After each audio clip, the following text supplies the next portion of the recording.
xì lú là trong ly gió dù tao ý cho kê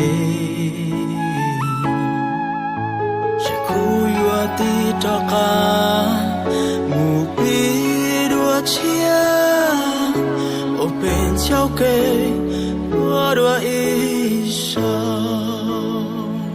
chỉ cầu thời gian quay trở lại để anh gần em hơn nữa sẽ không rời xa để người ấy thế ai dù là sông bão có về đây dẫu dòng đời đổi thay sẽ ôm chặt em để ta được bên nhau.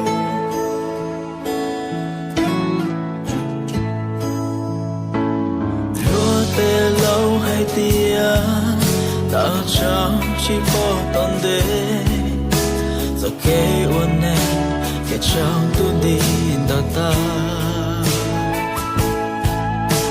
hãy cú tia lý yua kê ngủ để uốn lúa linh nó để chỉ áo kê ta nơi gió kê cho khó giờ thì tao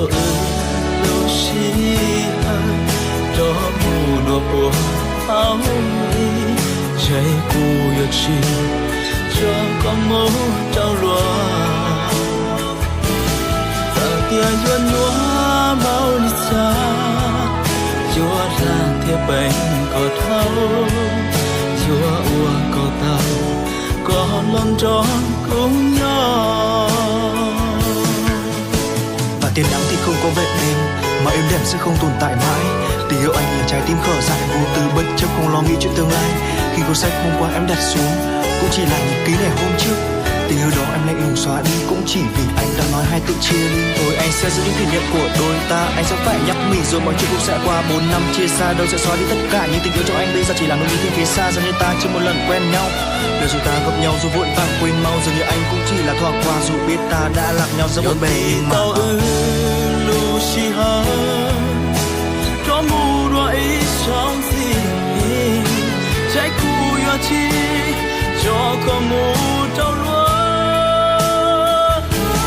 từng đêm anh vẫn nhớ em bao ký ức ùa về lạnh cầm đôi vai vì đã lỡ buông tay.